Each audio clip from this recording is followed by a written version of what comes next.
Short Works. By Epictetus. The Enchiridion 1. Or, Manual. Chapter 1. Of things some are in our power, and others are not. In our power are opinion, palambda eta psi iota, movement towards a thing, romeu, desire, aversion, kappa kappa lambda iota sigma iota, turning from a thing. And in a word, whatever are our own acts, not in our power are the body, property, reputation, offices, magisterial power, and in a word, whatever are not our own acts. And the things in our power are by nature free, not subject to restraint nor hindrance, but the things not in our power are weak, slavish, subject to restraint, in the power of others. Remember then that if you think the things which are by nature slavish to be free, and the things which are in the power of others to be your own, you will be hindered, you will lament. You will be disturbed, you will blame both gods and men, but if you think that only which is your own to be your own, and if you think that what is another's, as it really is, belongs to another. No man will ever compel you, no man will hinder you, you will never blame any man, you will accuse no man, you will do nothing involuntarily, against your will, no man will harm you. You will have no enemy, for you will not suffer any harm. If then you desire, aim at, such great things, remember that you must not, attempt to, lay hold of them with a small effort. But you must leave alone some things entirely, and postpone others for the present. But if you wish for these things also, such great things, and power, office, and wealth, perhaps you will not gain even these very things, power and wealth, because you aim also at those former things, such great things too certainly you will fail in those things through which alone happiness and freedom are secured. Straightway then practice saying to every harsh appearance, 3 You are an appearance, and in no manner what you appear to be. Then examine it by the rules which you possess, and by this first and chiefly. Whether it relates to the things which are in our power or to things which are not in our power, and if it relates to anything which is not in our power, be ready to say that it does not concern you. Chapter 2. Remember that desire contains in it the profession, hope, of obtaining that which you desire. And the profession, hope, in aversion, turning from a thing, is that you will not fall into that which you attempt to avoid, and he who fails in his desire is unfortunate. And he who falls into that which he would avoid, is unhappy. If then you attempt to avoid only the things contrary to nature which are within your power, you will not be involved in any of the things which you would avoid. But if you attempt to avoid disease or death or poverty, you will be unhappy. Take away then aversion from all things which are not in our power, and transfer it to the things contrary to nature which are in our power. But destroy desire completely for the present.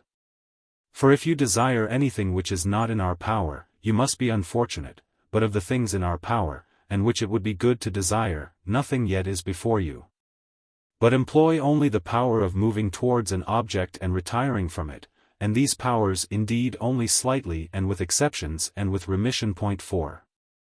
Chapter 3. In everything which pleases the soul, or supplies a want, or is loved, remember to add this to the description, notion, what is the nature of each thing, beginning from the smallest. If you love an earthen vessel, say it is an earthen vessel which you love, for when it has been broken, you will not be disturbed. If you are kissing your child or wife, say that it is a human being whom you are kissing, for when the wife or child dies, you will not be disturbed. Chapter 4. When you are going to take in hand any act, remind yourself what kind of an act it is. If you are going to bathe, place before yourself what happens in the bath, some splashing the water, others pushing against one another, others abusing one another, and some stealing, and thus with more safety you will undertake the matter, if you say to yourself, I now intend to bathe, and to maintain my will in a manner conformable to nature. And so you will do in every act, for thus if any hindrance to bathing shall happen, let this thought be ready, it was not this only that I intended, but I intended also to maintain my will in a way conformable to nature. But I shall not maintain it so, if I am vexed at what happens. Chapter 5. Men are disturbed not by the things which happen, but by the opinions about the things. For example, death is nothing terrible, for if it were, it would have seemed so to Socrates. For the opinion about death, that it is terrible, is the terrible thing. When then we are impeded or disturbed or grieved, let us never blame others, but ourselves, that is, our opinions. It is the act of an ill-instructed man to blame others for his own bad condition, it is the act of one who has begun to be instructed, to lay the blame on himself. And of one whose instruction is completed, neither to blame another, nor himself. Chapter 6. Be not elated at any advantage, excellence, which belongs to another. If a horse when he is elated should say, I am beautiful, one might endure it. But when you are elated, and say, I have a beautiful horse, you must know that you are elated at having a good horse. 5. What then is your own? The use of appearances. Consequently, when in the use of appearances you are conformable to nature, then be elated, for then you will be elated at something good which is your own. Chapter 7. As on a voyage when the vessel has reached a port, if you go out to get water, it is an amusement by the way to pick up a shellfish or some bulb, but your thoughts ought to be directed to the ship. And you ought to be constantly watching if the captain should call, and then you must throw away all those things, that you may not be bound and pitched into the ship like sheep, so in life also. If there be given to you instead of a little bulb and a shell a wife and child, there will be nothing to prevent you from taking them. But if the captain should call, run to the ship, and leave all those things without regard to them. But if you are old, do not even go far from the ship, lest when you are called you make default. Chapter 8. Seek not that the things which happen 6 should happen as you wish, but wish the things which happen to be as they are, and you will have a tranquil flow of life. Chapter 9. Disease is an impediment to the body, but not to the will, unless the will itself chooses. Lameness is an impediment to the leg, but not to the will. And add this reflection on the occasion of everything that happens, for you will find it an impediment to something else, but not to yourself. Chapter 10. On the occasion of every accident, event, that befalls you, remember to turn to yourself and inquire what power you have for turning it to use. If you see a fair man or a fair woman, you will find that the power to resist is temperance, continence. If labor, pain, be presented to you, you will find that it is endurance. If it be abusive words, you will find it to be patience. And if you have been thus formed to the proper habit, the appearances will not carry you along with them. Chapter 11. Never say about anything, I have lost it, but say I have restored it. Is your child dead? It has been restored. Is your wife dead? She has been restored. Has your estate been taken from you? Has not then this also been restored? But he who has taken it from me is a bad man. But what is it to you, by whose hands the giver demanded it back? So long as he may allow you, take care of it as a thing which belongs to another, as travelers do with their inn. Chapter 12. If you intend to improve, throw away such thoughts as these: if I neglect my affairs, I shall not have the means of living, unless I chastise my slave, he will be bad. For it is better to die of hunger and so to be released from grief and fear than to live in abundance with perturbation, and it is better for your slave to be bad than for you to be unhappy. 7. Begin then from little things. Is the oil spilled? Is a little wine stolen? Say on the occasion, at such price is sold freedom from perturbation. At such price is sold tranquility, but nothing is got for nothing. And when you call your slave, consider that it is possible that he does not hear. And if he does hear, that he will do nothing which you wish.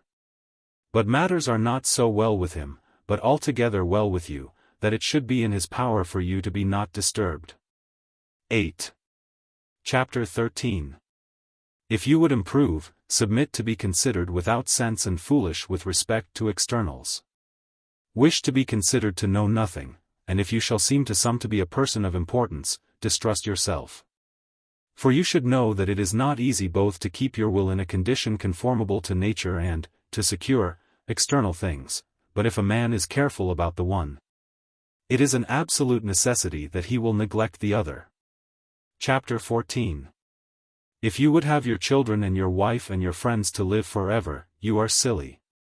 For you would have the things which are not in your power to be in your power, and the things which belong to others to be yours. So if you would have your slave to be free from faults, you are a fool, for you would have badness not to be badness, but something else. 9. But if you wish not to fail in your desires, you are able to do that. Practice then this which you are able to do. He is the master of every man who has the power over the things, which another person wishes or does not wish, the power to confer them on him or to take them away. Whoever then wishes to be free, let him neither wish for anything nor avoid anything which depends on others. If he does not observe this rule, he must be a slave. Chapter 15. Remember that in life you ought to behave as at a banquet. Suppose that something is carried round and is opposite to you. Stretch out your hand and take a portion with decency. Suppose that it passes by you.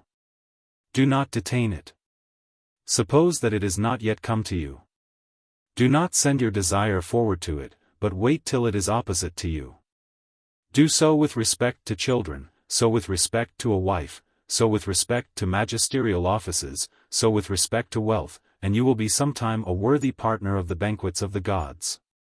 But if you take none of the things which are set before you, and even despise them, then you will be not only a fellow banqueteer with the gods, but also a partner with them in power. For by acting thus Diogenes and Heraclitus and those like them were deservedly divine, and were so called. Chapter 16. When you see a person weeping in sorrow either when a child goes abroad or when he is dead, or when the man has lost his property, take care that the appearance do not hurry you away with it, as if he were suffering in external things. 10. But straightway make a distinction in your own mind, and be in readiness to say, it is not that which has happened that afflicts this man, for it does not afflict another. But it is the opinion about this thing which afflicts the man. So far as words then do not be unwilling to show him sympathy. 11. And even if it happens so, to lament with him. But take care that you do not lament internally also. Chapter 17. Remember that thou art an actor in a play. 12. Of such a kind as the teacher, author. 13. May choose, if short, of a short one.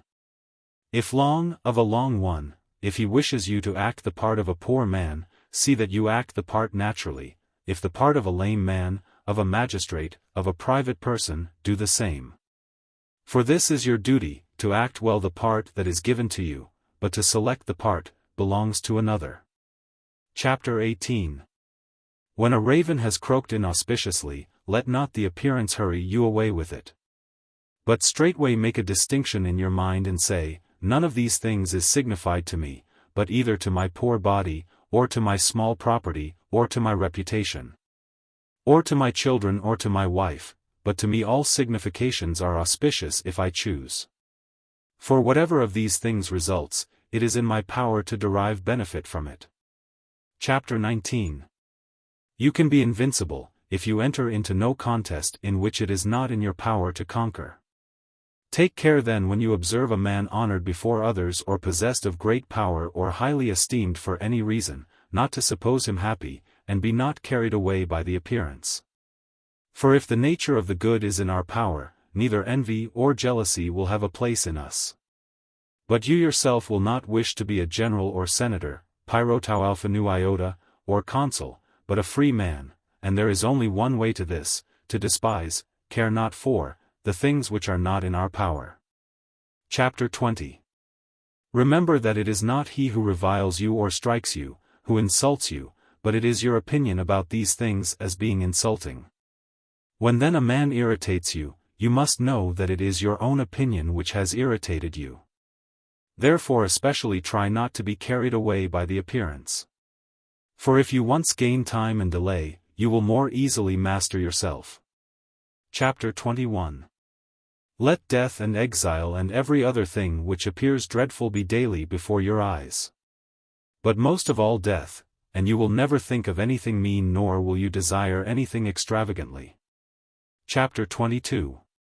If you desire philosophy, prepare yourself from the beginning to be ridiculed, to expect that many will sneer at you, and say, he has all at once returned to us as a philosopher. And whence does he get this supercilious look for us? Do you not show a supercilious look, but hold on to the things which seem to you best as one appointed by God to this station? And remember that if you abide in the same principles, these men who first ridiculed will afterwards admire you, but if you shall have been overpowered by them, you will bring on yourself double ridicule. Chapter 23. If it should ever happen to you to be turned to externals in order to please some person, you must know that you have lost your purpose in life. 14. Be satisfied then in everything with being a philosopher, and if you wish to seem also to any person to be a philosopher, appear so to yourself, and you will be able to do this. Chapter 24. Let not these thoughts afflict you, I shall live unhonored and be nobody nowhere. For if want of honor, tau iotum u alpha, is an evil, you cannot be an evil through the means, fault, of another any more than you can be involved in anything base. Is it then your business to obtain the rank of a magistrate, or to be received at a banquet? By no means. How then can this be want of honor, dishonor? And how will you be nobody nowhere, when you ought to be somebody in those things only which are in your power, in which indeed it is permitted to you to be a man of the greatest worth? But your friends will be without assistance. What do you mean by being without assistance? They will not receive money from you, nor will you make them Roman citizens. Who then told you that these are among the things which are in our power, and not in the power of others? And who can give to another what he has not himself?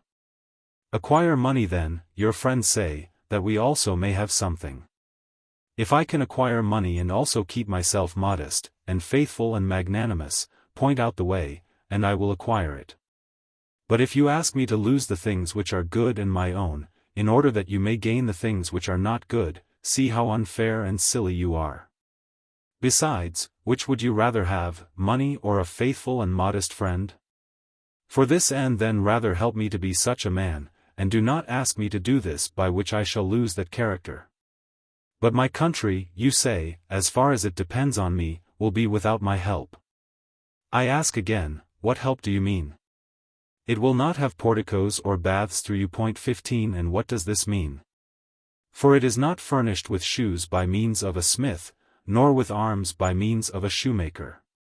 But it is enough if every man fully discharges the work that is his own, and if you provided it with another citizen faithful and modest, would you not be useful to it?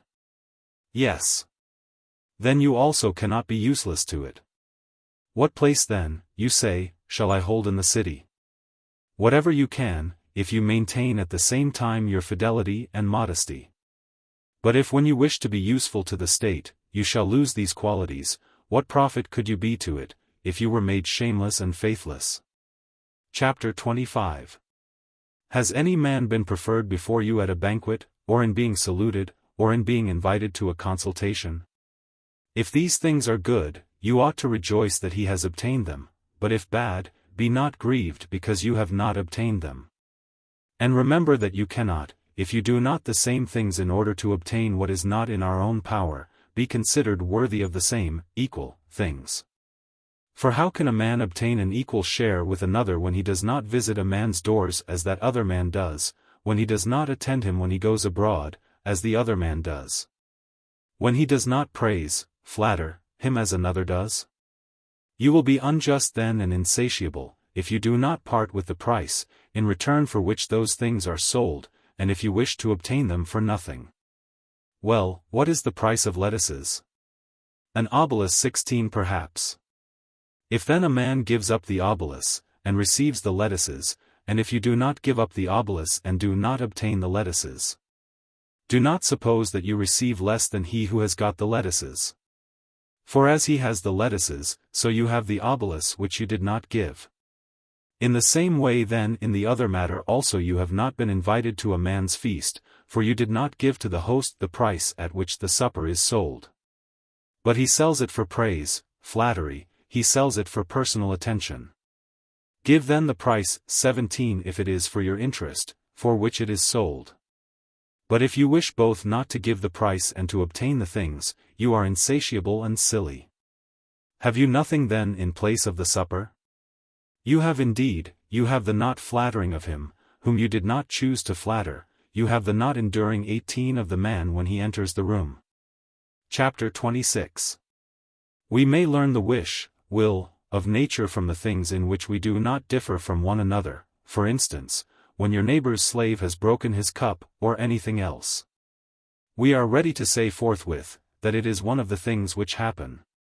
You must know then that when your cup also is broken, you ought to think as you did when your neighbor's cup was broken. Transfer this reflection to greater things also. Is another man's child or wife dead? There is no one who would not say, this is an event incident to man. But when a man's own child or wife is dead, forthwith he calls out, woe to me, how wretched I am. But we ought to remember how we feel when we hear that it has happened to others. Chapter 27. As a mark is not set up for the purpose of missing the aim, so neither does the nature of evil exist in the world. 19. Chapter 28. If any person was intending to put your body in the power of any man whom you fell in with on the way, you would be vexed, but that you put your understanding in the power of any man whom you meet. So that if he should revile you, it is disturbed and troubled, are you not ashamed at this? 20. In every act observe the things which come first, and those which follow it, and so proceed to the act. If you do not, at first you will approach it with alacrity, without having thought of the things which will follow. But afterwards, when certain base, ugly, things have shown themselves, you will be ashamed. A man wishes to conquer at the Olympic Games. I also wish indeed, for it is a fine thing. But observe both the things which come first, and the things which follow, and then begin the act. You must do everything according to rule, eat according to strict orders, abstain from delicacies, exercise yourself as you are bid at appointed times, in heat, in cold. You must not drink cold water, nor wine as you choose. In a word, you must deliver yourself up to the exercise master as you do to the physician, and then proceed to the contest. And sometimes you will strain the hand, put the ankle out of joint, swallow much dust, sometimes be flogged, and after all this be defeated.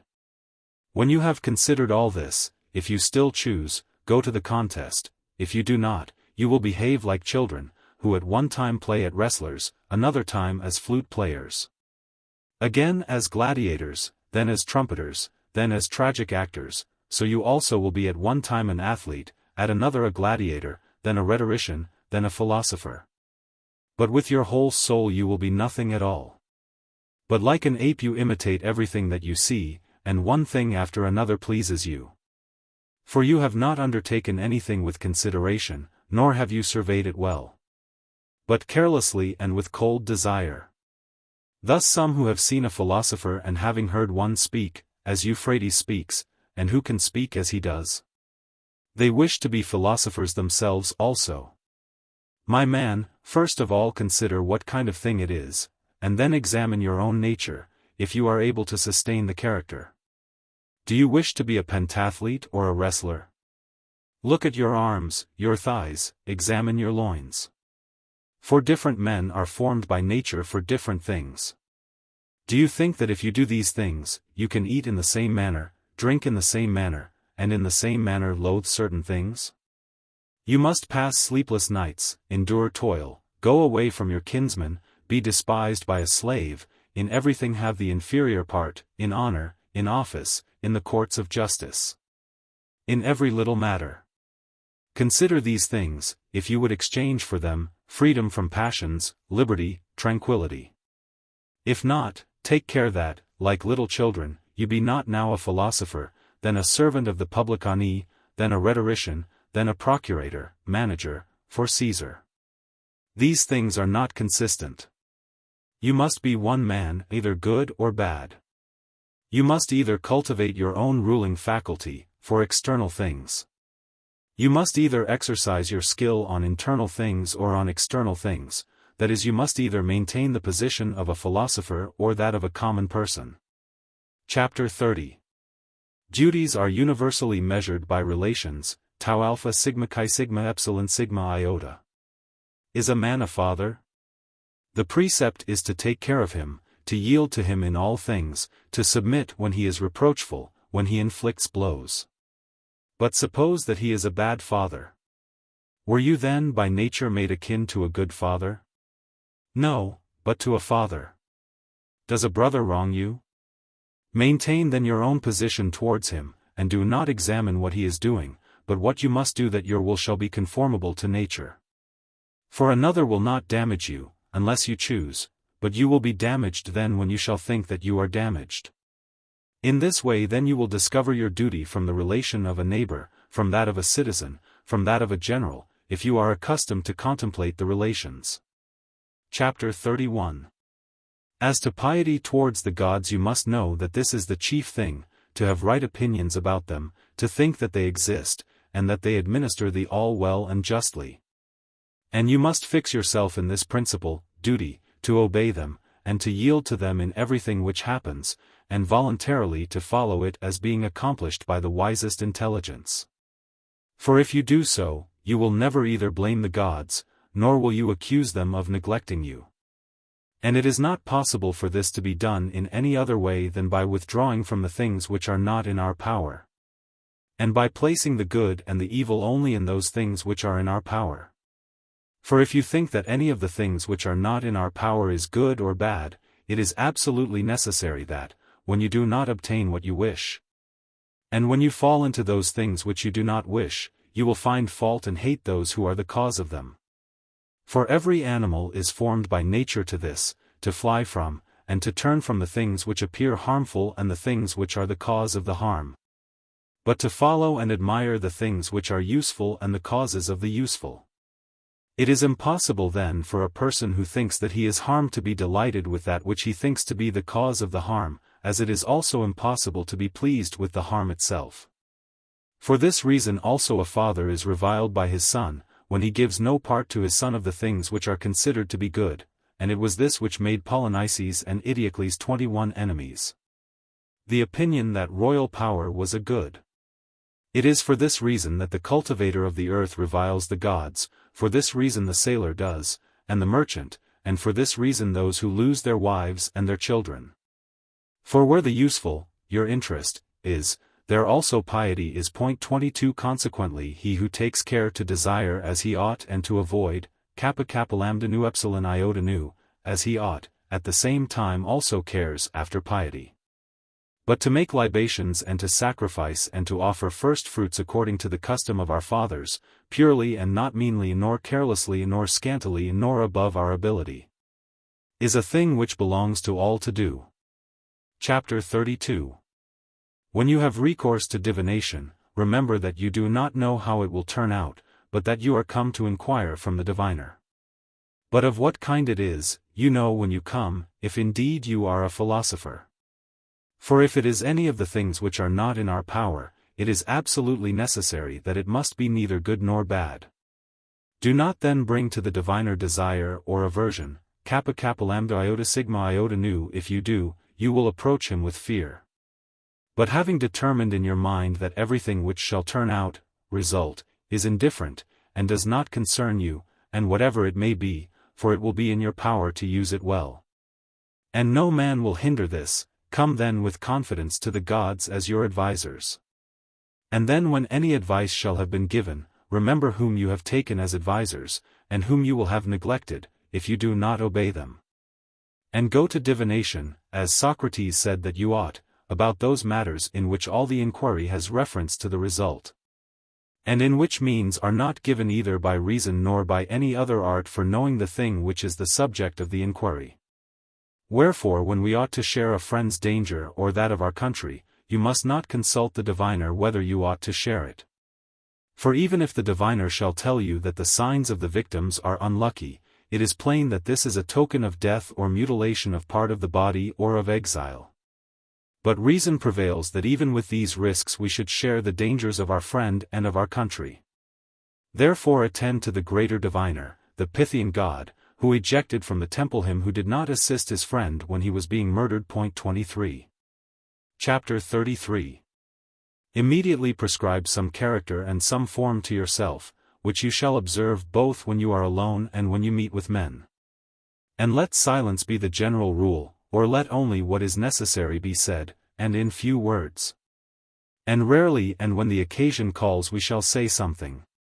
But about none of the common subjects, not about gladiators, nor horse races, nor about athletes, nor about eating or drinking, which are the usual subjects. And especially not about men, as blaming them or praising them, or comparing them. If then you are able, bring over by your conversation the conversation of your associates to that which is proper. But if you should happen to be confined to the company of strangers, be silent. Let not your laughter be much, nor on many occasions, nor excessive. Refuse altogether to take an oath, if it is possible; if it is not, refuse as far as you are able. Avoid banquets which are given by strangers 24 and by ignorant persons. But if ever there is occasion to join in them, let your attention be carefully fixed, that you slip not into the manners of the vulgar, the uninstructed. For you must know, that if your companion be impure, he also who keeps company with him must become impure, though he should happen to be pure. Apply, the things which relate to the body as far as the bare use, as food, drink, clothing, house, and slaves, but exclude everything which is for show or luxury. As to pleasure with women, abstain as far as you can before marriage, but if you do indulge in it, do it in the way which is conformable to custom. 25 Do not however be disagreeable to those who indulge in these pleasures, or reprove them, and do not often boast that you do not indulge in them yourself. If a man has reported to you, that a certain person speaks ill of you, do not make any defense, answer, to what has been told you, but reply, the man did not know the rest of my faults. For he would not have mentioned these only. It is not necessary to go to the theatres often, but if there is ever a proper occasion for going, do not show yourself as being a partisan of any man except yourself, that is. Desire only that to be done which is done, and for him only to gain the prize who gains the prize. For in this way you will meet with no hindrance. But abstain entirely from shouts and laughter at any thing or person, or violent emotions. And when you are come away, do not talk much about what has passed on the stage, except about that which may lead to your own improvement. For it is plain, if you do talk much, that you admired the spectacle, more than you ought. Point 26. Do not go to the hearing of certain persons' recitations nor visit them readily. 27 But if you do attend, observe gravity and sedateness, and also avoid making yourself disagreeable. When you are going to meet with any person, and particularly one of those who are considered to be in a superior condition, place before yourself what Socrates or Zeno would have done in such circumstances, and you will have no difficulty in making a proper use of the occasion. When you are going to any of those who are in great power, place before yourself that you will not find the man at home, that you will be excluded, that the door will not be open to you, that the man will not care about you. And if with all this it is your duty to visit him, bear what happens, and never say to yourself that it was not worth the trouble. For this is silly, and marks the character of a man who is offended by externals. In company take care not to speak much and excessively about your own acts or dangers, for as it is pleasant to you to make mention of your own dangers, it is not so pleasant to others to hear what has happened to you. Take care also not to provoke laughter, for this is a slippery way towards vulgar habits, and is also adapted to diminish the respect of your neighbors. It is a dangerous habit also to approach obscene talk. When then anything of this kind happens, if there is a good opportunity, rebuke the man who has proceeded to this talk, but if there is not an opportunity, by your silence at least, and blushing an expression of dissatisfaction by your countenance, show plainly that you are displeased at such talk. Chapter 34. If you have received the impression, phi alpha nu tau alpha sigma alpha nu, of any pleasure, guard yourself against being carried away by it. But let the thing wait for you, and allow yourself a certain delay on your own part. Then think of both times, of the time when you will enjoy the pleasure, and of the time after the enjoyment of the pleasure when you will repent and will reproach yourself. And set against these things how you will rejoice if you have abstained from the pleasure, and how you will commend yourself. But if it seem to you seasonable to undertake, do the thing, take care that the charm of it, and the pleasure, and the attraction of it shall not conquer you, but set on the other side the consideration how much better it is to be conscious that you have gained this victory. Chapter 35. When you have decided that a thing ought to be done and are doing it, never avoid being seen doing it, though the many shall form an unfavorable opinion about it. For if it is not right to do it, avoid doing the thing, but if it is right, why are you afraid of those who shall find fault wrongly? Chapter 36. As the proposition it is either day or it is night is of great importance for the disjunctive argument, but for the conjunctive is of no value. 28. So in a symposium, entertainment, to select the larger share is of great value for the body, but for the maintenance of the social feeling is worth nothing. When then you are eating with another, remember to look not only to the value for the body of the things set before you, but also to the value of the behavior towards the host which ought to be observed. 29. Chapter 37. If you have assumed a character above your strength, you have both acted in this matter in an unbecoming way, and you have neglected that which you might have fulfilled. Chapter 38. In walking about as you take care not to step on a nail or to sprain your foot, so take care not to damage your own ruling faculty, and if we observe this rule in every act, we shall undertake the act with more security. Chapter 39. The measure of possession, property, is to every man the body, as the foot is of the shoe. 30. If then you stand on this rule, the demands of the body, you will maintain the measure, but if you pass beyond it, you must then of necessity be hurried as it were down a precipice. As also in the matter of the shoe, if you go beyond the necessities of the foot, the shoe is gilded, then of a purple color, then embroidered. 31. For there is no limit to that which has once passed the true measure. Chapter 40. Women forthwith from the age of 14-32 are called by the men mistresses, kappa upsilon rho alpha iota, domini. Therefore since they see that there is nothing else that they can obtain, but only the power of lying with men, they begin to decorate themselves, and to place all their hopes in this. It is worth our while then to take care that they may know that they are valued, by men, for nothing else than appearing, being, decent and modest and discreet. Chapter 41. It is a mark of a mean capacity to spend much time on the things which concern the body, such as much exercise, much eating, much drinking, much easing of the body, much copulation. But these things should be done as subordinate things, and let all your care be directed to the mind. XLII 33. When any person treats you ill or speaks ill of you, remember that he does this or says this because he thinks that it is his duty. It is not possible then for him to follow that which seems right to you, but that which seems right to himself. Accordingly, if he is wrong in his opinion, he is the person who is hurt, for he is the person who has been deceived. For if a man shall suppose the true conjunction 34 to be false, it is not the conjunction which is hindered, but the man who has been deceived about it. If you proceed then from these opinions, you will be mild in temper to him who reviles you, for say on each occasion, it seemed so to him. Chapter 43. Everything has two handles, the one by which it may be borne, the other by which it may not. If your brother acts unjustly, do not lay hold of the act by that handle wherein he acts unjustly, for this is the handle which cannot be borne, but lay hold of the other, that he is your brother, that he was nurtured with you, and you will lay hold of the thing by that handle by which it can be borne. Chapter 44. These reasonings do not cohere. I am richer than you, therefore I am better than you, I am more eloquent than you, therefore I am better than you. On the contrary, these rather cohere. I am richer than you, therefore my possessions are greater than yours, I am more eloquent than you, therefore my speech is superior to yours. But you are neither possession nor speech. Chapter 45. Does a man bathe quickly, early? Do not say that he bathes badly, but that he bathes quickly. Does a man drink much wine? Do not say that he does this badly, but say that he drinks much. For before you shall have determined the opinion 35, how do you know whether he is acting wrong? Thus it will not happen to you to comprehend some appearances which are capable of being comprehended, but to assent to others.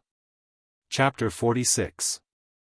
On no occasion call yourself a philosopher, and do not speak much among the uninstructed about theorems, philosophical rules, precepts, but do that which follows from them. For example, at a banquet do not say how a man ought to eat, but eat as you ought to eat. For remember that in this way Socrates 36 also altogether avoided ostentation. Persons used to come to him and ask to be recommended by him to philosophers. And he used to take them to philosophers, so easily did he submit to being overlooked. Accordingly, if any conversation should arise among uninstructed persons about any theorem, generally be silent. For there is great danger that you will immediately vomit up what you have not digested.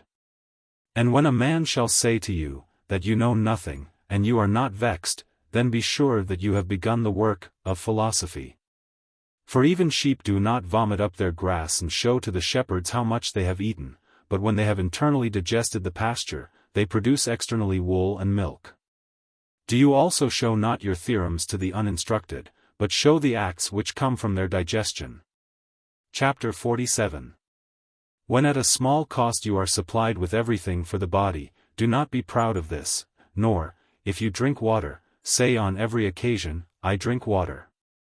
But consider first how much more frugal the poor are than we, and how much more enduring of labor.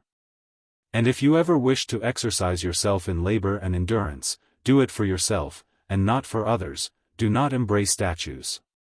37 But if you are ever very thirsty, take a draught of cold water, and spit it out, and tell no man. Chapter 48. The condition and characteristic of an uninstructed person is this: he never expects from himself profit, advantage, nor harm, but from externals. The condition and characteristic of a philosopher is this: he expects all advantage and all harm from himself. The signs, marks, of one who is making progress are these: he censures no man, he praises no man, he blames no man, he accuses no man. He says nothing about himself as if he were somebody or knew something. When he is impeded at all or hindered, he blames himself. If a man praises him, he ridicules the praiser to himself. If a man censures him, he makes no defense, he goes about like weak persons. Being careful not to move any of the things which are placed, before they are firmly fixed, he removes all desire from himself.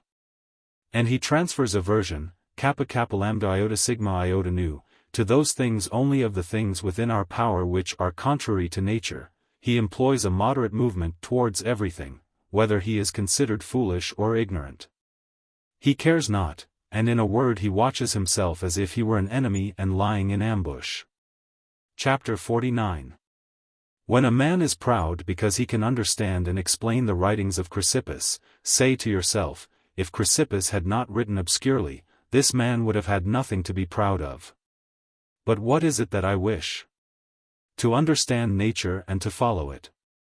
I inquire therefore who is the interpreter, and when I have heard that it is Chrysippus, I come to him, the interpreter. But I do not understand what is written, and therefore I seek the interpreter. And so far there is yet nothing to be proud of. But when I shall have found the interpreter, the thing that remains is to use the precepts, the lessons. This itself is the only thing to be proud of. But if I shall admire the exposition, what else have I been made unless a grammarian instead of a philosopher? Except in one thing, that I am explaining Chrysippus instead of Homer. When then any man says to me, read Chrysippus to me, I rather blush, when I cannot show my acts like to and consistent with his words. Chapter 50. Whatever things, rules, are proposed 38 to you, for the conduct of life, abide by them, as if they were laws, as if you would be guilty of impiety if you transgressed any of them. And whatever any man shall say about you, do not attend to it, for this is no affair of yours. Chapter 51. How long will you then still defer thinking yourself worthy of the best things, and in no matter transgressing the distinctive reason? 39 Have you accepted the theorems, rules, which it was your duty to agree to, and have you agreed to them? What teacher then do you still expect that you defer to him the correction of yourself? You are no longer a youth, but already a full-grown man. If then you are negligent and slothful, and are continually making procrastination after procrastination, and proposal, intention, after proposal, and fixing day after day. After which you will attend to yourself, you will not know that you are not making improvement, but you will continue ignorant, uninstructed, both while you live and till you die. Immediately then think it right to live as a full-grown man, and one who is making proficiency, and let everything which appears to you to be the best be to you a law which must not be transgressed. And if anything laborious, or pleasant or glorious or inglorious be presented to you, remember that now is the contest, now are the Olympic Games, and they cannot be deferred. And that it depends on one defeat and one giving way that progress is either lost or maintained. Socrates in this way became perfect, in all things improving himself, attending to nothing except to reason. But you, though you are not yet a Socrates, ought to live as one who wishes to be a Socrates. Chapter 52. The first and most necessary place, part, tau pi omicron, in philosophy is the use of theorems, precepts, phi epsilon omega rho mu alpha tau alpha, for instance, that we must not lie. The second part is that of demonstrations. For instance, how is it proved that we ought not to lie? The third is that which is confirmatory of these two and explanatory. For example, how is this a demonstration? For what is demonstration, what is consequence, what is contradiction, what is truth, what is falsehood? The third part, topic, is necessary on account of the second, and the second on account of the first, but the most necessary and that on which we ought to rest is the first. But we do the contrary. For we spend our time on the third topic, and all our earnestness is about it, but we entirely neglect the first. Therefore we lie. But the demonstration that we ought not to lie we have ready to hand. Chapter 53. In everything, circumstance, we should hold these maxims ready to hand. Lead me, O Zeus, and thou, O Destiny. The way that I am bid by you to go. To follow I am ready. If I choose not, I make myself a wretch, and still must follow. Point 40. But whoso nobly yields unto necessity, we hold him wise, and skilled in things divine. 41. And the third also, O Crito, if so it pleases the gods, so let it be. Anytus and Meletus are able indeed to kill me, but they cannot harm me. Point 42. How do you find this book? Any thoughts about the book or the author? Any suggestion for improvement? Please take a moment to share your thoughts in a comment. If you like it, share it with your friends who might enjoy it as well. Subscribe to keep in touch. Visit CompleteAudiobooks.com for more quality content. Fragments. These fragments are entitled Epicteti Fragmenta Maxime Xion Stabio, Antonio, ed Maximo Collecta, edition Schweig. There are some notes and emendations on the fragments, and a short dissertation on them by Schweighauser. Nothing is known of Stobaeus nor of his time, except the fact that he has preserved some extracts of an ethical kind from the New Platonist hierarchs, who lived about the middle of the 5th century AD. And it is therefore concluded that Stobaeus lived after hierarchs. The fragments attributed to Epictetus are preserved by Stobaeus in his work entitled Nu Phi Omicron Lambda Gamma Iota Omicron Nu, or Florilegium or Sermons. Antonius Monachus, a Greek monk, also made a Florilegium, entitled Melissa, the Bee. His date is uncertain, but it was certainly much later than the time of Stobaeus. Maximus, also named the monk, and reverenced as a saint, is said to have been a native of Constantinople, and born about AD 580. Some of the fragments contained in the edition of Schweighauser are certainly not from Epictetus. Many of the fragments are obscure. But they are translated as accurately as I can translate them, and the reader must give to them such meaning as he can. Chapter 1. The life which is implicated with fortune, depends on fortune, is like a winter torrent, for it is turbulent, and full of mud, and difficult to cross, and tyrannical, and noisy, and of short duration. Chapter 2. A soul which is conversant with virtue is like an ever-flowing source, for it is pure and tranquil and potable and sweet. 43 And communicative, social, and rich and harmless and free from mischief. Chapter 3. If you wish to be good, first believe that you are bad. Chapter 4. It is better to do wrong seldom and to own it, and to act right for the most part, than seldom to admit that you have done wrong and to do wrong often. Chapter 5. Check, punish, your passions, Pythiata, that you may not be punished by them. Chapter 6. Do not so much be ashamed of that disgrace, which proceeds from men's opinion as fly from that which comes from the truth. Chapter 7. If you wish to be well spoken of, learn to speak well of others, and when you have learned to speak well of them, try to act well, and so you will reap the fruit of being well spoken of. Chapter 8. Freedom and slavery, the one is the name of virtue, and the other of vice, and both are acts of the will. But where there is no will, neither of them touches, affects, these things. But the soul is accustomed to be master of the body, and the things which belong to the body have no share in the will. For no man is a slave who is free in his will. 44. Chapter 9. It is an evil chain, fortune, a chain, of the body, and vice of the soul.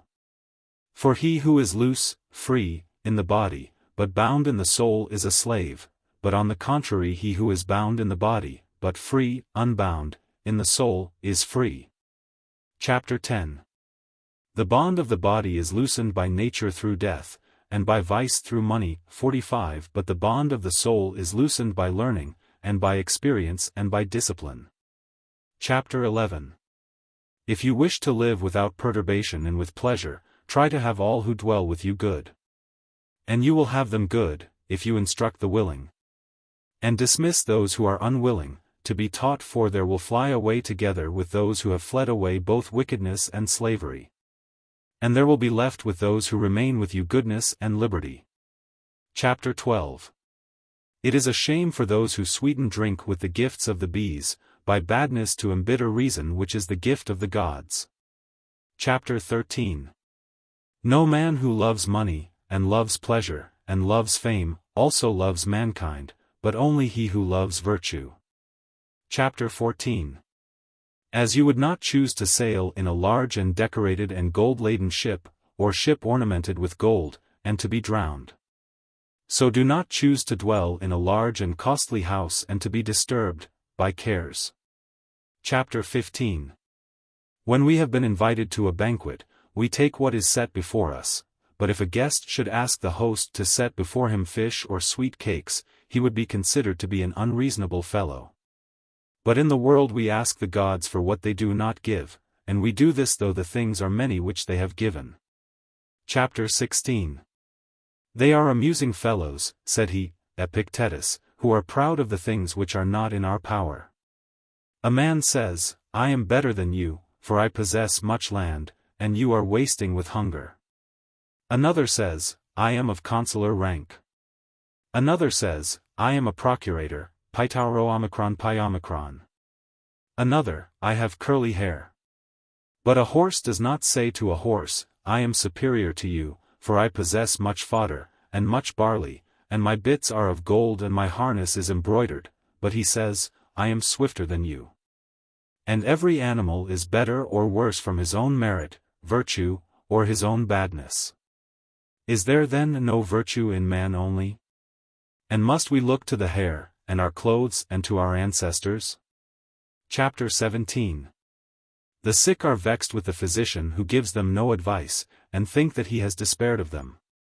But why should they not have the same feeling towards the philosopher, and think that he has despaired of their coming to a sound state of mind, if he says nothing at all that is useful to a man? Chapter 18. Those who are well constituted in the body endure both heat and cold, and so those who are well constituted in the soul endure both anger and grief and excessive joy and the other affects. Chapter 19. Examine yourself whether you wish to be rich or to be happy. If you wish to be rich, you should know that it is neither a good thing nor at all in your power, but if you wish to be happy, you should know that it is both a good thing and in your power. For the one is a temporary loan of fortune, and happiness comes from the will. Chapter 20. As when you see a viper or an asp or a scorpion in an ivory or golden box, you do not on account of the costliness of the material love it or think it happy. But because the nature of it is pernicious, you turn away from it and loathe it. So when you shall see vice dwelling in wealth and in the swollen fullness of fortune, be not struck by the splendor of the material, but despise the false character of the morals. Chapter 21. Wealth is not one of the good things, great expenditure is one of the bad, moderation, sigma omega phi rho omicron sigma nu eta, is one of the good things. And moderation invites to frugality and the acquisition of good things, but wealth invites to great expenditure and draws us away from moderation. It is difficult then for a rich man to be moderate, or for a moderate man to be rich. 46. Chapter 22. As if you were begotten or born in a ship, you would not be eager to be the master of it, kappa upsilon beta epsilon rho nu tau eta, so. 47 For neither there, in the ship, will the ship naturally be connected with you, nor wealth in the other case, but reason is everywhere naturally connected with you. As then reason is a thing which naturally belongs to you and is born in you, consider this also as specially your own and take care of it. Chapter 23. If you had been born among the Persians, you would not have wished to live in Hellas, Greece, but to have lived in Persia happy. So if you are born in poverty, why do you seek to grow rich? And why do you not remain in poverty and be happy? 48. Chapter 24. As it is better to lie compressed in a narrow bed and be healthy than to be tossed with disease on a broad couch. So also it is better to contract yourself within a small competence and to be happy than to have a great fortune and to be wretched. Chapter 25. It is not poverty which produces sorrow, but desire, nor does wealth release from fear, but reason, the power of reasoning, lambda omicron gamma iota sigma mu. If then you acquire this power of reasoning, you will neither desire wealth nor complain of poverty. Chapter 26. Neither is a horse elated nor proud of his manger and trappings and coverings, nor a bird of his little shreds of cloth and of his nest, but both of them are proud of their swiftness. One proud of the swiftness of the feet, and the other of the wings. Do you also then not be greatly proud of your food and dress and, in short, of any external things, but be proud of your integrity in good deeds, epsilon pi omicron iota alpha. Chapter 27. To live well differs from living extravagantly, for the first comes from moderation and a sufficiency, alpha tau alpha rho kappa epsilon alpha and good order and propriety and frugality. But the other comes from intemperance and luxury and want of order and want of propriety. And the end, the consequence, of the one is true praise, but of the other blame. If then you wish to live well, do not seek to be commended for profuse expenditure. Chapter 28. Let the measure to you of all food and drink be the first satisfying of the desire. And let the food and the pleasure be the desire, appetite, itself, and you will neither take more than is necessary, nor will you want cooks. And you will be satisfied with the drink that comes in the way. Chapter 29. Make your manner of eating neither luxurious nor gloomy, but lively and frugal, that the soul may not be perturbed through being deceived by the pleasures of the body, and that it may despise them. And that the soul may not be injured by the enjoyment of present luxury, and the body may not afterwards suffer from disease. 49. Chapter 30. Take care that the food which you put into the stomach does not fatten, nourish, you, but the cheerfulness of the mind, for the food is changed into excrement, and ejected. And the urine also flows out at the same time. But the cheerfulness, even if the soul be separated, remains always uncorrupted. 50. Chapter 31. In banquets remember that you entertain two guests, body and soul, and whatever you shall have given to the body you soon eject, but what you shall have given to the soul, you keep always. Chapter 32. Do not mix anger with profuse expenditure and serve them up to your guests. Profusion which fills the body is quickly gone. But anger sinks into the soul and remains for a long time. Consider then that you be not transported with anger and insult your guests at a great expense. But rather please them with frugality and by gentle behavior. 51. Chapter 33. In your banquets, meals, take care that those who serve, your slaves, are not more than those who are served. For it is foolish for many souls, persons, to wait on a few couches, seats. Chapter 34. It is best if even in the preparations for a feast you take a part of the labor, and at the enjoyment of the food, while you are feasting, you share with those who serve the things which are before you. But if such behavior be unsuitable to the occasion, remember that you are served when you are not laboring by those who are laboring, when you are eating by those who are not eating, when you are drinking by those who are not drinking, while you are talking by those who are silent, while you are at ease by those who are under constraint. And if you remember this, you will neither being heated with anger be guilty of any absurdity yourself, nor by irritating another will you cause any mischief. 52. Chapter 35. Quarreling and contention are everywhere foolish, and particularly in talk over wine they are unbecoming, for a man who is drunk could not teach a man who is sober. Nor on the other hand could a drunken man be convinced by a sober man. But where there is not sobriety, it will appear that to no purpose have you labored for the result of persuasion. 53. Chapter 36. Grasshoppers, cicadae, are musical, snails have no voice. Snails have pleasure in being moist, but grasshoppers in being dry. Next the dew invites forth the snails and for this they crawl out, but on the contrary the sun when he is hot, rouses the grasshoppers and they sing in the sun. Therefore if you wish to be a musical man and to harmonize well with others, when over the cups the soul is bedewed with wine, at that time do not permit the soul to go forth and to be polluted. But when in company, parties, it is fired by reason, then bid her to utter oracular words and to sing the oracles of justice. Chapter 37. Examine in 3 ways him who is talking with you, as superior, or as inferior, or as equal, and if he is superior, you should listen to him and be convinced by him, but if he is inferior, you should convince him. If he is equal, you should agree with him, and thus you will never be guilty of being quarrelsome. Chapter 38. It is better by assenting to truth to conquer opinion, than by assenting to opinion to be conquered by truth. Chapter 39. If you seek truth, you will not seek by every means to gain a victory, and if you have found truth, you will have the gain of not being defeated. Chapter 40. Truth conquers with itself, but opinion conquers among those who are external. 54. Chapter 41. It is better to live with one free man and to be without fear and free, than to be a slave with many. Chapter 42. What you avoid suffering, do not attempt to make others suffer. You avoid slavery, take care that others are not your slaves.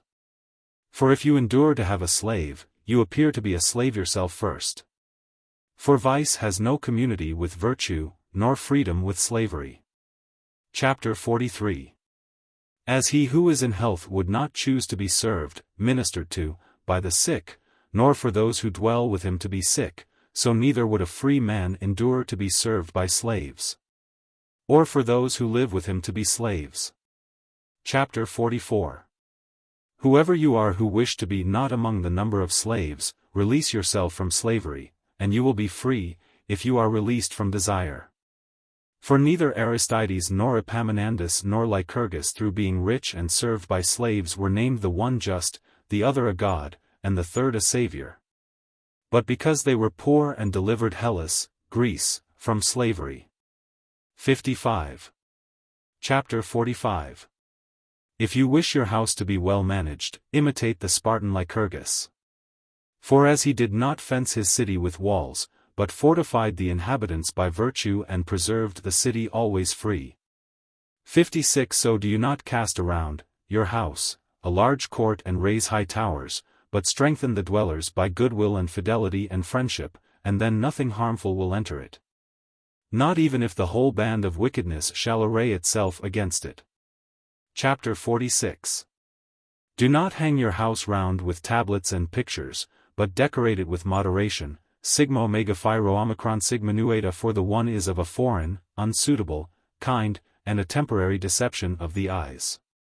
But the other is a natural and indelible, and perpetual ornament of the house. Chapter 47. Instead of an herd of oxen, endeavor to assemble herds of friends in your house. Chapter 48. As a wolf resembles a dog, so both a flatterer, and an adulterer and a parasite, resemble a friend. Take care then that instead of watch dogs you do not without knowing it let in mischievous wolves. Chapter 49. To be eager that your house should be admired by being whitened with gypsum is the mark of a man who has no taste, but to set off, decorate, our morals by the goodness of our communication, social habits, is the mark of a man who is a lover of beauty and a lover of man. Chapter 50. If you begin by admiring little things, 57, you will not be thought worthy of great things, but if you despise the little, you will be greatly admired. Chapter 51. Nothing is smaller, meaner, than love of pleasure, and love of gain and pride. Nothing is superior to magnanimity, and gentleness, and love of mankind, and beneficence. Chapter 52. They bring forward, they name, they mention, the peevish philosophers, the Stoics, whose opinion it is that pleasure is not a thing conformable to nature, but is a thing which is consequent on the things which are conformable to nature, as justice, temperance, freedom. What then? Is the soul pleased and made tranquil by the pleasures of the body which are smaller, as Epicteto says, and is it not pleased with its own good things, which are the greatest? And indeed nature has given to me modesty, and I blush much when I think of saying anything base, indecent.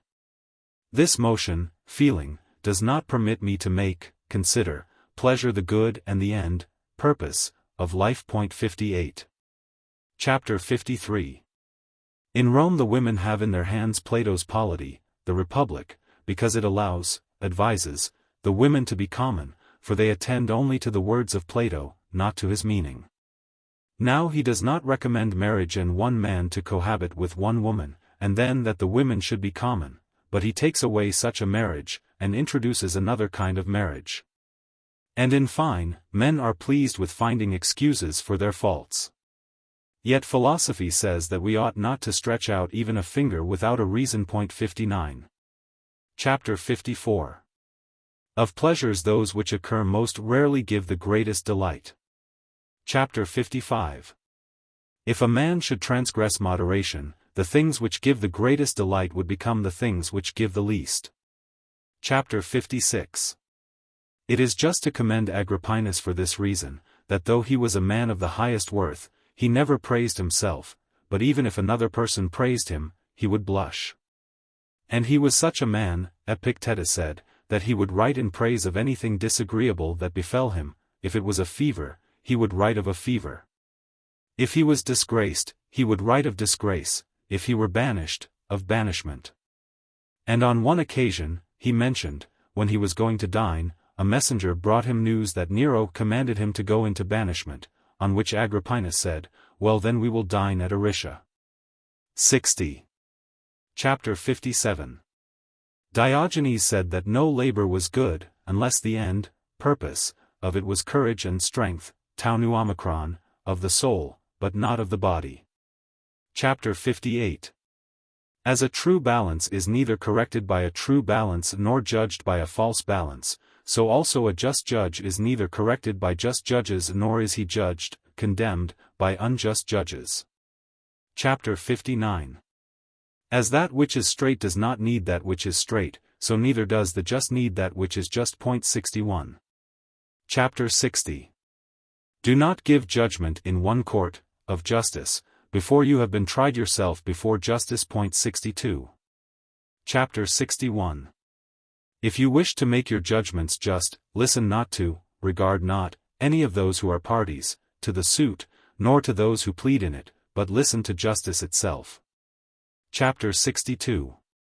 You will fail, stumble, least in your judgments, if you yourself fail, stumble, least in your life. Chapter 63. It is better when you judge justly to be blamed undeservedly by him who has been condemned than when you judge unjustly to be justly blamed by, before, nature. 63. Chapter 64. As the stone which tests the gold is not at all tested itself by the gold, so it is with him who has the faculty of judging. 64. Chapter 65. It is shameful for the judge to be judged by others. Chapter 66. As nothing is straighter than that which is straight, so nothing is juster than that which is just. Chapter 67. Who among us does not admire the act of Lycurgus the Lacedaemonian? For after he was maimed in one of his eyes by one of the citizens, and the young man was delivered up to him by the people that he might punish him as he chose, Lycurgus spared him, and after instructing him and making him a good man he brought him into the theatre. When the Lacedaemonians expressed their surprise, Lycurgus said, I received from you this youth when he was insolent and violent, I restore him to you gentle and a good citizen. 65. Chapter 68. Pittacus, after being wronged by a certain person and having the power of punishing him, let him go, saying, Forgiveness is better than revenge, for forgiveness is the sign of a gentle nature, but revenge the sign of a savage nature. 66. Chapter 69. But before everything this is the act of nature to bind together and to fit together the movement towards the appearance of that which is becoming, fit, and useful. Chapter 70. To suppose that we shall be easily despised by others, if we do not in every way do some damage to those who first show us their hostility, is the mark of very ignoble and foolish men, for, thus, we affirm that the man is considered to be contemptible because of his inability to do damage. But much rather is a man considered to be contemptible because of his inability to do what is good, useful. 67. Chapter 71. When you are attacking, or going to attack, any person violently and with threats, remember to say to yourself first, that you are, by nature, mild, gentle. And if you do nothing savage, you will continue to live without repentance and without blame. Chapter 72. A man ought to know that it is not easy for him to have an opinion, or fixed principle, if he does not daily say the same things, and hear the same things, and at the same time apply them to life. Chapter 73. Nicias was so fond of labor, assiduous, that he often asked his slaves, if he had bathed and if he had dined. 68. Chapter 74. The slaves of Archimedes used to drag him by force from his table of diagrams and anoint him, and Archimedes would then draw his figures on his own body when it had been anointed. Chapter 75. Lampes the shipowner, being asked how he acquired his wealth, answered, with no difficulty, my great wealth, but my small wealth, my first gains, with much labor. Chapter 76. Solon, having been asked by Periander over their cups, pi alpha rho pi tau omicron nu, since he happened to say nothing, whether he was silent for want of words or because he was a fool, replied, no fool is able to be silent over his cups. 69. Chapter 77. Attempt on every occasion to provide for nothing so much as that which is safe, for silence is safer than speaking. And omit speaking whatever is without sense and reason. Chapter 78. As the fire lights in harbors by a few pieces of dry wood raise a great flame and give sufficient help to ships which are wandering on the sea, so also an illustrious man in a state which is tempest-tossed, while he is himself satisfied with a few things, does great services to his citizens. Chapter 79. As if you attempted to manage a ship, you would certainly learn completely the steersman's art, so if you would administer a state, learn the art of managing a state. For it will be in your power, as in the first case to manage the whole ship, so in the second case also to manage the whole state. 70. Chapter 80. If you propose to adorn your city by the dedication of offerings, monuments, first dedicate to yourself, decorate yourself with, the noblest offering of gentleness, and justice, and beneficence. Chapter 81. You will do the greatest services to the state, if you shall raise not the roofs of the houses, but the souls of the citizens, for it is better that great souls should dwell in small houses than for mean slaves to lurk in great houses. Chapter 82. Do not decorate the walls of your house with the valuable stones from Euboea and Sparta, but adorn the minds, breasts, of the citizens and of those who administer the state with the instruction which comes from Hellas, Greece. For states are well governed by the wisdom, judgment, of men, but not by stone and wood. 71. Chapter 83. As, if you wished to breed lions, you would not care about the costliness of their dens, but about the habits of the animals. So, if you attempt to preside over your citizens, be not so anxious about the costliness of the buildings as careful about the manly character of those who dwell in them. 84-72. As a skillful horse-trainer does not feed, only, the good colts and allow to starve those who are disobedient to the rein, but he feeds both alike. And chastises the one more and forces him to be equal to the other. 73. So also a careful man and one who is skilled in political power, attempts to treat well those citizens who have a good character, but does not will that those who are of a contrary character should be ruined at once. And he in no manner grudges both of them their food, but he teaches and urges on with more vehemence him who resists reason and law.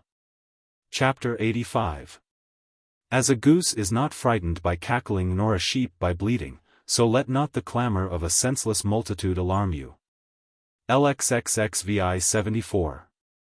As a multitude, when they without reason demand of you anything of your own, do not disconcert you.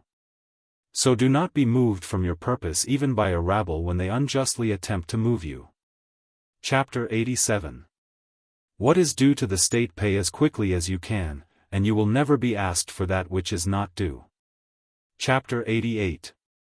As the sun does not wait for prayers and incantations to be induced to rise, but immediately shines and is saluted by all, so do you also not wait for clappings of hands and shouts and praise to be induced to do good, but be a doer of good voluntarily, and you will be beloved as much as the sun. Chapter 89. Neither should a ship rely on one small anchor, nor should life rest on a single hope. Chapter 90. We ought to stretch our legs and stretch our hopes only to that which is possible. Chapter 91. When Thales was asked what is most universal, he answered, hope, for hope stays with those who have nothing else. Chapter 92. It is more necessary to heal the soul than the body, for to die is better than to live a bad life. Chapter 93. Pyrrho used to say that there is no difference between dying and living, and a man said to him, why then do you not die? Pyrrho replied, because there is no difference. XCIV 75. Admirable is nature, and, as Xenophon says, a lover of animated beings. The body then, which is of all things the most unpleasant and the most foul, dirty, we love and take care of. For if we were obliged for 5 days only to take care of our neighbor's body, we should not be able to endure it. Consider then what a thing it would be to rise in the morning and rub the teeth of another, and after doing some of the necessary offices to wash those parts. In truth it is wonderful that we love a thing to which we perform such services every day. I fill this bag, and then I empty it. 76. What is more troublesome? But I must act as the servant of God. For this reason I remain here, and I endure to wash this miserable body, to feed it and to clothe it. But when I was younger, God imposed on me also another thing, and I submitted to it. Why then do you not submit, when nature who has given us this body takes it away? I love the body, you may say. Well, as I said just now, nature gave you also this love of the body, but nature says, leave it now, and have no more trouble with it. Chapter 95.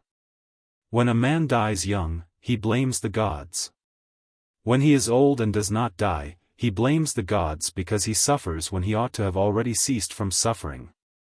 And nevertheless, when death approaches, he wishes to live, and sends to the physician and entreats him to omit no care or trouble. Wonderful, he said, are men, who are neither willing to live nor to die. 77. Chapter 96. To the longer life and the worse, the shorter life, if it is better, ought by all means to be preferred. Chapter 97.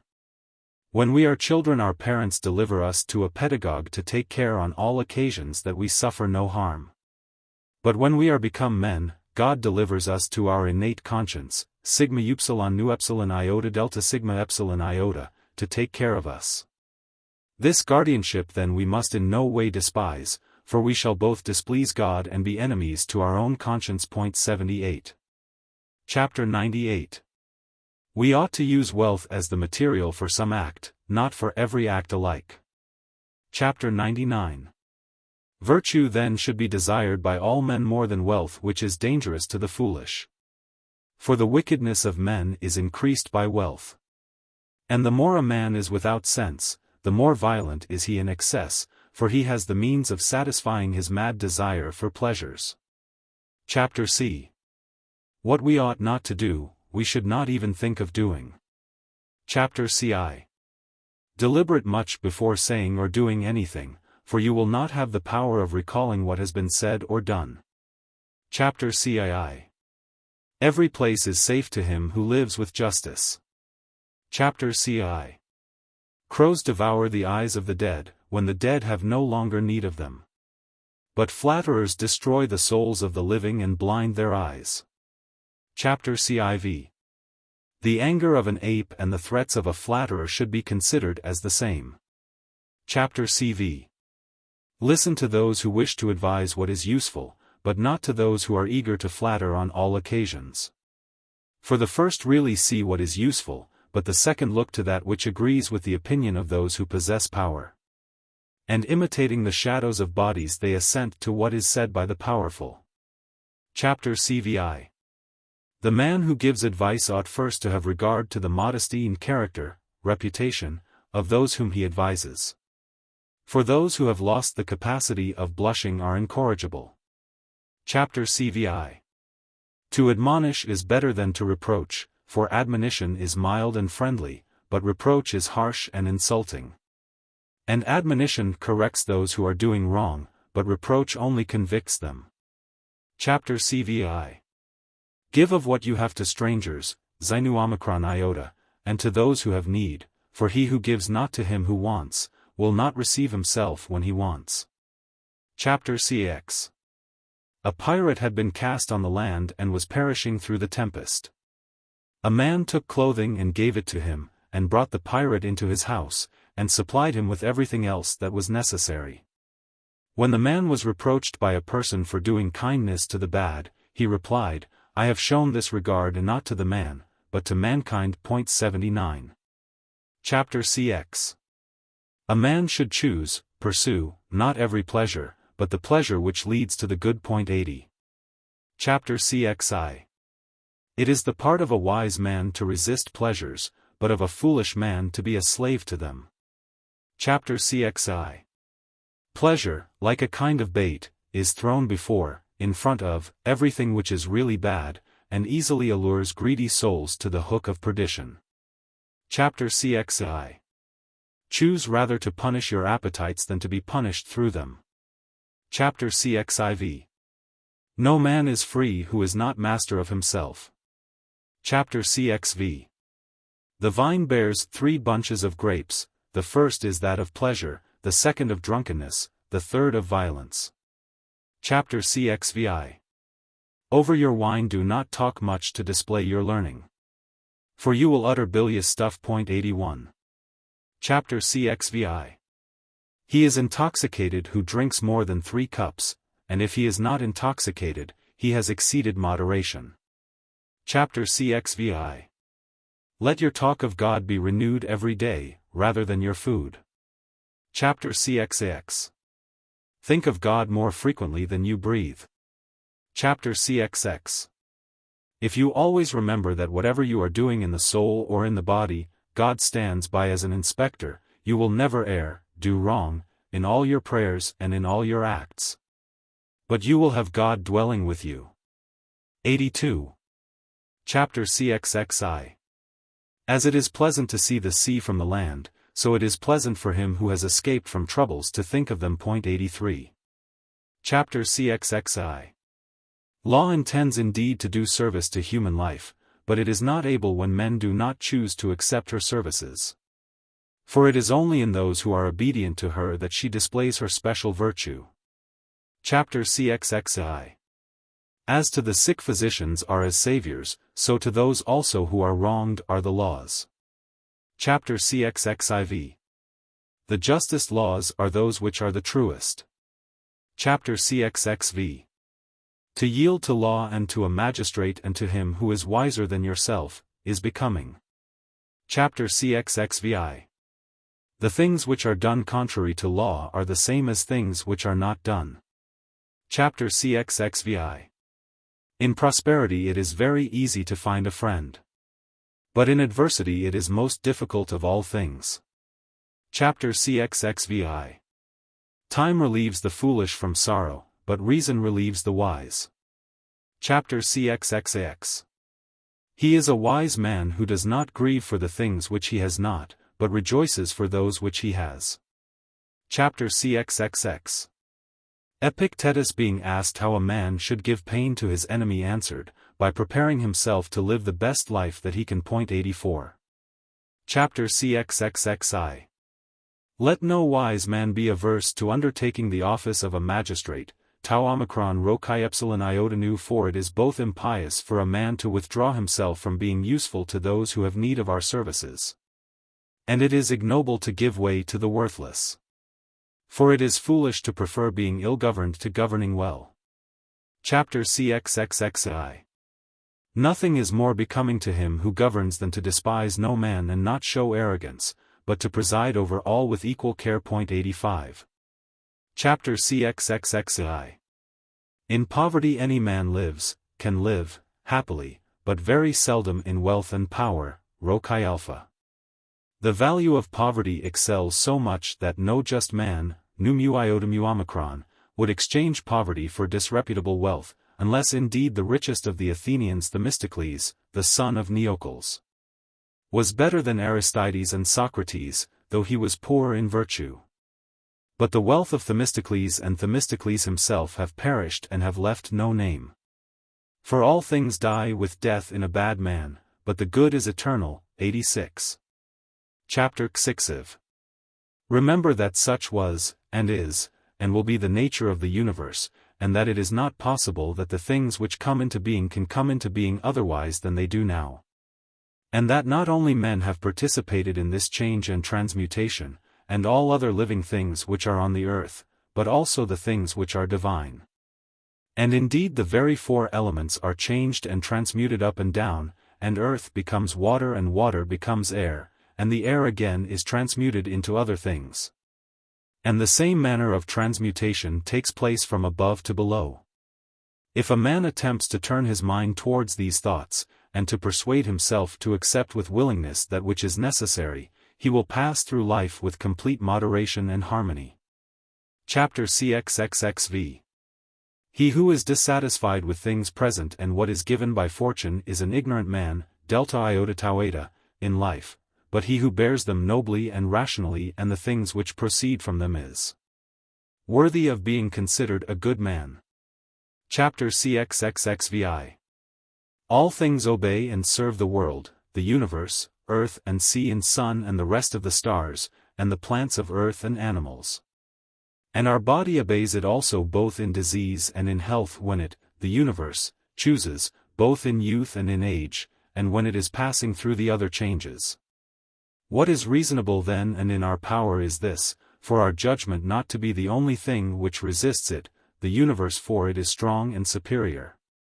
And it has determined better about us by administering, governing, us also together with the whole. And besides, this opposition also is unreasonable and does nothing more than cause us to be tormented uselessly and to fall into pain and sorrow. Fragments of disputed authorship. The fragments which follow are in part assigned to Epictetus, in part to others. Chapter CXXXVI. Contentment, as it is a short road and pleasant, has great delight and little trouble. Chapter CXXXVI. Fortify yourself with contentment, for this is an impregnable fortress. Chapter XXX. Let nothing be valued more than truth, not even selection of a friendship which lies without the influence of the affects, by which, affects, justice is both confounded, disturbed, and darkened. 87. Chapter CXL. Truth is a thing immortal and perpetual, and it gives to us a beauty which fades not away in time, nor does it take away 88 the freedom of speech which proceeds from justice. But it gives to us the knowledge of what is just and lawful, separating from them the unjust and refuting them. Chapter CXLI. We should not have either a blunt knife or a freedom of speech which is ill-managed. Chapter CXLII. Nature has given to men one tongue, but 2 ears, that we may hear from others twice as much as we speak. Chapter CXLII. Nothing really pleasant or unpleasant subsists by nature, but all things become so through habit, custom. Point 89. Chapter CXLIV. Choose the best life, for custom, habit, will make it pleasant. Chapter CXLV. Be careful to leave your sons well instructed rather than rich, for the hopes of the instructed are better than the wealth of the ignorant. Chapter CXLVI. A daughter is a possession to her father which is not his own. Chapter CXLVI. The same person advised to leave modesty to children rather than gold. Chapter CXLVI. The reproach of a father is agreeable medicine, for it contains more that is useful than it contains of that which gives pain. Chapter CXLAX. He who has been lucky in a son-in-law has found a son, but he who has been unlucky, has lost also a daughter. Chapter CL. The value of education, knowledge, like that of gold is valued in every place. Chapter CLI. He who exercises wisdom exercises the knowledge which is about God. Chapter CLII. Nothing among animals is so beautiful as a man adorned by learning, knowledge. Point 90. Chapter CLI. We ought to avoid the friendship of the bad and the enmity of the good. Chapter CLIV. The necessity of circumstances proves friends and detects enemies. Chapter CLV. When our friends are present, we ought to treat them well, and when they are absent, to speak of them well. Chapter CLVI. Let no man think that he is loved by any man when he loves no man. Chapter CLVI. You ought to choose both physician and friend, not the most agreeable, but the most useful. Chapter CLVI. If you wish to live a life free from sorrow, think of what is going to happen as if it had already happened. Chapter CLX. Be free from grief not through insensibility like the irrational animals, nor through want of thought like the foolish, but like a man of virtue by having reason as the consolation of grief. Chapter CLX. Whoever are least disturbed in mind by calamities, and in act struggle most against them, these are the best men in states and in private life. Chapter CLXI. Those who have been instructed, like those who have been trained in the palestra, though they may have fallen, rise again from their misfortune quickly and skillfully. Chapter CLXI. We ought to call in reason like a good physician as a help in misfortune. Chapter CLXI. A fool having enjoyed good fortune like intoxication to a great amount becomes more foolish. Chapter CLXIV. Envy is the antagonist of the fortunate. Chapter CLXV. He who bears in mind what man is will never be troubled at anything which happens. Chapter CLXVI. For making a good voyage a pilot, master, and wind are necessary, and for happiness reason and art. Chapter CLXVI. We should enjoy good fortune while we have it, like the fruits of autumn. Chapter CLXVI. He is unreasonable who is grieved, troubled, at the things which happen from the necessity of nature. Some fragments of Epictetus omitted by Upton and by Meibomius. Chapter CLXAX. Of the things which are, God has put some of them in our power, and some he has not. In our own power he has placed that which is the best and the most important, that indeed through which he himself is happy, the use of appearances, phi alpha nu tau alpha sigma iota nu. For when this use is rightly employed, there is freedom, happiness, tranquility, constancy, and this is also justice and law, and temperance, and every virtue. But all other things he has not placed in our power. Wherefore we also ought to be of one mind with God, and making this division of things, to look after those which are in our power. And of the things not in our power, to entrust them to the universe, tau kappa sigma mu, and whether it should require our children, or our country, or our body, or anything else, willingly to give them up. 91. Chapter CLXX. When a young man was boasting in the theatre and saying, I am wise, for I have conversed with many wise men. Epicteto said, I also have conversed with many rich men, but I am not rich. Chapter CLXXI.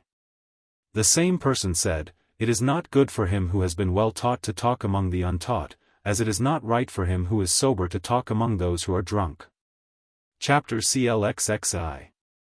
Epictetus being asked, What man is rich, answered, He who is content, who has enough. Chapter CLXXI.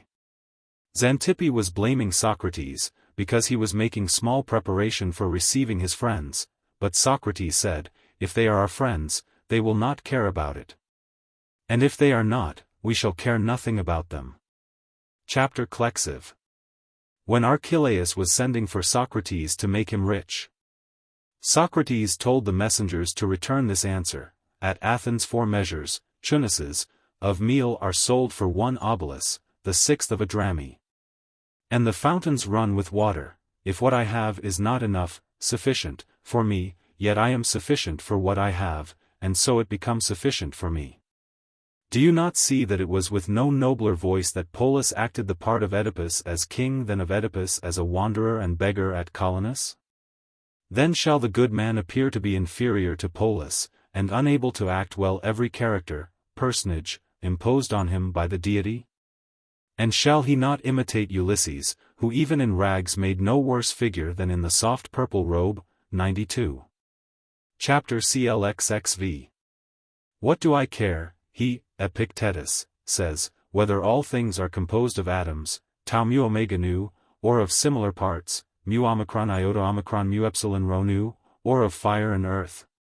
For is it not enough to know the nature of the good and the evil, and the measures, mu tau rho alpha, of the desires and the aversions, kappa kappa lambda sigma epsilon omega nu, and also the movements towards things and from them? And using these as rules to administer the affairs of life, but not to trouble ourselves about the things above us? For these things are perhaps incomprehensible to the human mind, and if any man should even suppose them to be in the highest degree comprehensible, what then is the profit of them? If they are comprehended? And must we not say that those men have needless trouble who assign these things as necessary to the philosopher's discourse? Is then also the precept written at Delphi superfluous, which is know thyself? It is not so, he says. What then is the meaning of it? If a man gave to a Choreutes, member of Chorus, the precept to know himself, would he not have observed in the precept that he must direct his attention to himself? 93. Chapter CLXXVI. You are a little soul carrying a dead body, as Epictetus said. 94. Chapter CLXXVI. He, Epictetus, said that he had discovered an art in giving assent. And in the topic, matter, of the movements he had discovered that we must observe attention, that the movements be subject to exception, mu epsilon phi, pi epsilon xi alpha iota rho sigma epsilon omega, that they be social. That they be according to the worth of each thing. And that we ought to abstain entirely from desire, and to employ aversion, kappa kappa lambda sigma epsilon iota, to none of the things which are not in our power. 95. Chapter CLXXVI. About no common thing, he said, the contest, dispute, is, but about being mad or not. 96. Chapter CLX6. All. Gellius, 1719. Favorinum ego audivi dicere epictetum philosophum dixis, plurascistos ca philosopheri videnter, philosophus esse hugis amodi, nu epsilon upsilon tau omicron pyro tau tau epsilon iota nu, mu chi-rho iota tau omicron lambda gamma epsilon iota nu. 97 id significat, factus procul, verbis tenus. Jam illud est vehementius, quod Ariana solitum eum dictater in libris, quos de dissertationibus aegis composuit, scriptum reliquit. Nam, quum, inquit, animadverterat hominum pudora misso, importuna industria, corruptus moribus, audicem, confidentem lingua, ceterac omnia praeter animum procurantum. Istius modi, inquit, hominimi cum viderat studia quoque et disciplinas philosophiae contractor, et physica adire et meditari dialectica, multoc id genus theoremata suspicere ciciterique. Inclamabat deum ad hominem fidem, ac plurumque, interclamandum his eum verbis increpabat, nu theta rho omega pi epsilon, pi omicron beta lambda lambda epsilon iota. Sigma kappa psi alpha iota epsilon kappa theta alpha rho tau alpha iota tau gamma gamma epsilon omicron nu. Nu gamma rho epsilon tau nu omicron eta sigma iota nu beta lambda lambda, pi lambda epsilon tau omicron. Nu sigma alpha pi, omicron rho omicron nu xi omicron gamma nu omicron iota tau, nu, tau iota tau omicron tau omega nu chi epsilon rho omicron nu. Nihil perfecto his verbis gravius, nihil virius, quibus declarabat maximus philosophorum, literas atque doctrinas philosophiae, quum in hominum falsum atque degenerum. Tamquam in vas spurcum atque pollutum influxissant, verti, mutari, corrumpi, quod ipsi kappa upsilon nu iota kappa tau epsilon rho omicron nu 8, urinam fieri, autsi quid est urina spurtius. Praeterea idem illa Epictetus, quod exeidum favorino audivimus, solitus dicera est, duo esse vitia multo omnium gravissima et teterima, intolerant iam et incontinentium. Quum aut injurias quae sunt ferendi non toleramus nec ferimus, autia quibus rebus voluptatibusque nos tenera debimus non tenemus. Itac, inquit, si cas haec duo verba cordi habit, ec sibi imperando atque observando curet, is erit plerac impeccabilis vitamque vivit tranquillissimum. Verba duo haec disbat, nu chi omicron upsilon kappa alpha pi chi omicron upsilon. Chapter CLXXX. Ul. Gellius, 19:1. Philosophus in disciplina stoica celebratus, ex sarcinula sua librum protulit Epicteti philosophi quintum delta iota alpha lambda epsilon xi alpha nu, quas Aberiano digestus congrura scriptus Zenonis et Chrysippi non dubium est. In eo libro Graeca silicet oration scriptum ad hanc sententiam legimus, visa animi, quas phi alpha nu tau alpha sigma alpha philosophy appellant. Quibus mens hominis prima statum specie accidentis ad animum re pelliter, non voluntatis sunt, nec arbitraria, sed six quadam sua inferunt sisi hominibus nascitanda. Probations autem quas sigma upsilon gamma kappa alpha tau alpha theta sigma epsilon iota vocant, quibus idem visa nascantur ac dijudicantur, voluntarii sunt fiunt hominum arbitratu. Propteria quum sonus aliquis aut calo aut ex ruina aut repentinus, nesiusc pericali nuncius vel quid aliat adjusmati factum. Sapientis quoque animum polisper moveri eti contrahi eti paliscire necessum est, non opinion alicujus mali precepta. Sed quibustum modibus rapidus et inconsultus officium mentis ac rationis prevertentibus. Mox tamen al sapiens ibidem idem? Tau tau omicron iota alpha tau alpha phi alpha nu tau alpha sigma alpha, id est, visa istiec animi sui terrifica non approbat, hoc est omicron sigma upsilon gamma kappa alpha tau theta epsilon tau alpha iota omicron delta pyro omicron sigma epsilon pi iota delta omicron xi zeta epsilon iota, sed abgissit resputque, necei metuendum esse in his quidquam videtur. At hoc inter incipientis sapientisque animum differe dicunt, quod incipiens, qualia esse primo animi sui pulsu visa sunt siva et aspera, talia esse vero putat.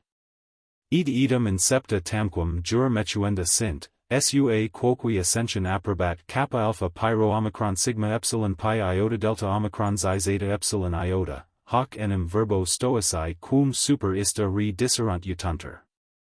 Sapiens autem quum brevitur et strictum calor atque volta motus est, omicron sigma upsilon gamma kappa alpha tau theta epsilon tau alpha iota, sed statum vigoremque sententii sui retinet, quam de hugis amodi visis semper habuit. Ut de minimi metuendis, sed fronte falsa e deformidine inni territantibus. Chapter CLXXXI. Arnobius advers. Gentes, in fine libri secundi. Quum de animarum agitur salute ac de respecta nostrae. Aliquid id sine ration faciendum est, 98 ut Epictetum dixis approbat Arianus.